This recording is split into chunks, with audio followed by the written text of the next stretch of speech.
BFM Business, midi, l'heure H, avec Karine Vergnol. Et donc hier, nous avons beaucoup parlé de la rentrée du gouvernement, mais ce qui signifie que la rentrée scolaire aussi approche à grands pas. On est à quoi ? À une dizaine de jours de la rentrée des classes. Éric Jouan, bonjour. Bonjour. Vous êtes le directeur général du groupe Hamelin. Le groupe Hamelin, c'est notamment la marque Oxford, premier fabricant de cahiers en Europe. Vous en vendez quoi ? 60 millions de cahiers ? Oui, un peu plus, même cette année, oui. Un peu plus cette année.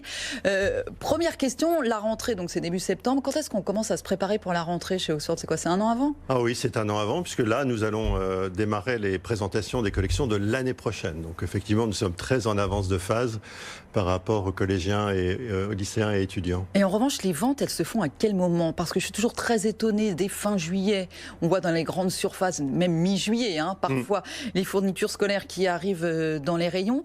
En même temps, je me dis que peut-être que beaucoup attendent le versement de l'allocation de rentrée. C'est certain. C'est ça ? Oui, absolument. Les ventes, en fait, s'étalent du 1er juillet au 15 septembre avec un très gros pic entre le moment du versement d'allocation jusqu'à les 10 premiers jours de septembre. Et c'est quel pourcentage des ventes, la rentrée, alors, pour vous ? En fait, le marché global des fournitures scolaires, en France, c'est un marché de 2 milliards d'euros. Et on estime que la part de la rentrée des classes, donc sur cette période-là, 1er juillet, 15 septembre, est de 60% du chiffre d'affaires annuel. Ouais, c'est un donc peu comme les chocolatiers avec Noël. Quoi. Il ne faut pas se rater. Absolument. Il ne faut pas se rater à ce moment-là. Qu'est-ce que privilégient les Français ? On me disait, il n'y a plus beaucoup de fabricants en France. Vous avez un grand concurrent qui est Clairefontaine. Vous, pour parler que des cahiers de la papeterie, parce qu'il y a plein d'autres éléments. Aujourd'hui, les Français arrivent-ils à privilégier le Made in France ou privilégient-ils toujours le prix ? Ou peut-être qu'il y a les deux ? Je pense qu'il y a les deux. Et puis il y a un autre élément aussi qu'il privilégie, ce sont les fonctionnalités, les innovations, puisque cette catégorie, cet univers innove énormément. Avec la marque Oxford, on essaye d'apporter vraiment de la valeur à ce marché. Et donc voilà, c'est un mix de ces trois éléments. Il y a les marques nationales que vous avez citées, puis les marques de distributeurs et les premiers prix. Mais est-ce que vous avez senti ces dernières années, comme pour toute la consommation, quand même des gens qui s'attachaient à dire « Ah bah ça je vais acheter parce que c'est Made in France ». Parce que vous avez encore combien 14 sites de production par un tout en Europe, mais 2 sites de production en France. 3 sites de production en France.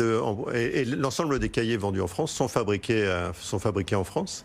Est-ce que vous avez l'impression que c'est un argument de vente aujourd'hui ou pas ? Je n'en suis pas vraiment convaincu. Au moment du rush de la rentrée des classes, la préoccupation des mamans et des pères, c'est de trouver l'article, ou des enfants, c'est de trouver l'article qui correspond à la liste. À la liste scolaire, voilà. Ouais. Voilà. Bon, les marques ont leur côté attractif en tant que référence qualitative. Les produits, les innovations parfois sont même demandés par les enseignants.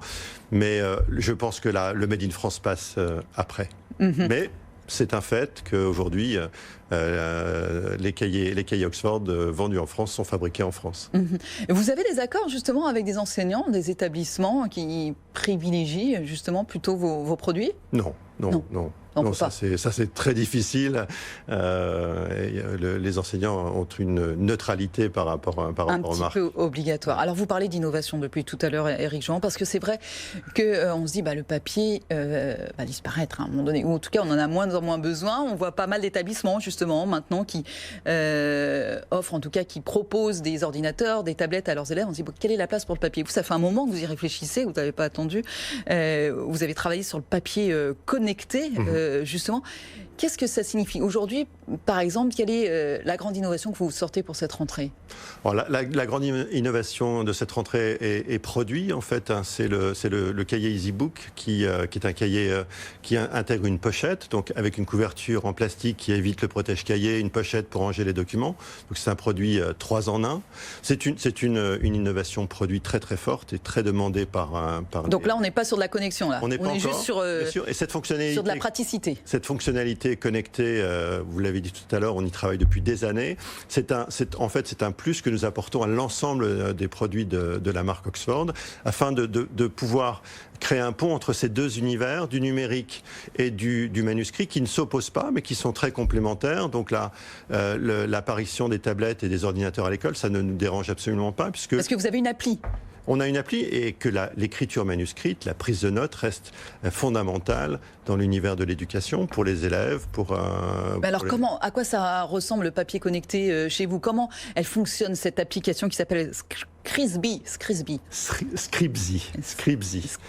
Ah ouais, voilà. En fait, elle permet très simplement de pouvoir scanner les notes de son cahier, de pouvoir les sauvegarder, consulter ces notes à tout moment, en tout lieu, les partager avec ses copains, de pouvoir faire des fiches de révision et les avoir toujours sur la main pour réviser dans les transports en commun le soir, et de sécuriser en fait ces notes de façon définitive en les stockant.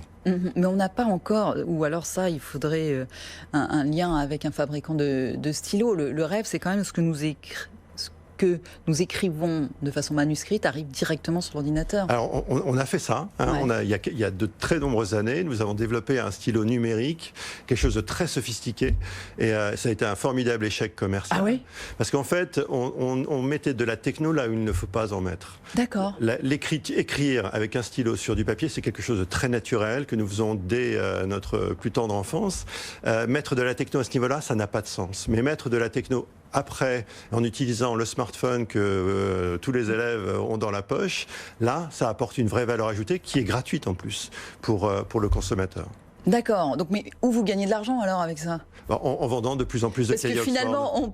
Parce que finalement, on peut utiliser votre appli avec d'autres cahiers. Non, on ne peut l'utiliser qu'avec les cahiers Oxford, puisqu'en fait, nous intégrons sur chaque page du cahier des repères qui permettent d'utiliser cette application et de scanner les pages. D'accord. Et est-ce qu'on pourra avoir... J'ai vu que vous aviez des choses qui pouvaient s'effacer au micro-ondes aussi. Alors ça, c'est pas nous. C'est la concurrence. On a un concurrent, oui, américain qui fait ce genre de choses. Bon, on est dans l'univers du gadget. Oui, c'est ça. Parce que finalement, vers quoi vous allez tendre ? Là, vous nous dites que vous allez présenter les innovations de la semaine prochaine. Est-ce que, Éric Jouan, vous pouvez nous dire un petit peu vers quoi vous allez tendre ?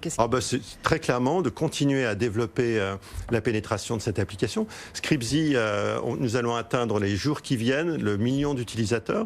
Donc c'est vraiment une application phare qui est adoptée par les élèves et les étudiants. Et nous allons continuer à développer à la fois les fonctionnalités du côté de cette application. Et puis finalement, cette application nous a ouvert un champ incroyable de possibilités d'innovation produit. Une des innovations produits qui est arrivée l'année dernière, c'est que nous avons revisité les fameuses fiches Bristol. Vous vous souvenez de ces fiches de révision et qui est un produit qui était très très banal. En y apportant la fonctionnalité Scribzy, ça permet au fait aux étudiants de scanner les fiches de révision, de les avoir sur soi tout le temps. Et c'est un des sans avoir le paquet de fiches, quoi. Oui, sans devoir se balader avec l'ensemble des fiches, on peut les laisser aller à la maison. On peut les partager avec les copains. Exactement. Ouais. D'accord. Donc, mais là, il suffit juste finalement de mettre vos petits. Ouais, voilà. Je ne sais pas si la caméra peut le voir, mais c'est donc. D'accord. C'est juste le fait d'avoir ces 4 repères. Ces 4 repères qui vont permettre effectivement de les scanner facilement et de pouvoir les organiser. Tout à fait. Et puis le bord de couleur qui identifie par exemple les matières et automatiquement les fiches rouges se stockeront dans un dossier pour les fiches Vous allez aider les étudiants et les élèves à s'organiser. Exactement. C'est notre ambition. J'imagine, c'est pas une mauvaise chose. Éric Jouan, vous venez de rassembler les 2 sites de production en Normandie. Oui. Pourquoi ? Est-ce à dire quand même que les temps sont durs et qu'à un moment donné, il faut resserrer un petit peu les coûts de production ? Ou est-ce que c'était dans l'ordre des choses ? Parce que vous l'aviez ouvert il n'y a pas si longtemps, le 2e site. Oui, mais en fait, nous opérons sur 2 marchés. Celui de la fourniture scolaire qui se porte bien, qui se développe, et puis celui de la fourniture de bureaux, qui celui-ci est en régression. Donc cette réorganisation et cette fusion de ces 2 sites, en fait, accompagne cette diminution de l'univers de la fourniture de bureaux, et nos investissements aujourd'hui se portent très clairement dans la direction de la fourniture scolaire. Vous êtes présent à l'export ? Nous sommes présents, moins de la moitié du chiffre d'affaires du groupe est fait en France. Aujourd'hui, un chiffre d'affaires du groupe 400 millions, moins de la moitié en France. Donc nous sommes très très présents en Europe, premier fabricant européen de cahiers.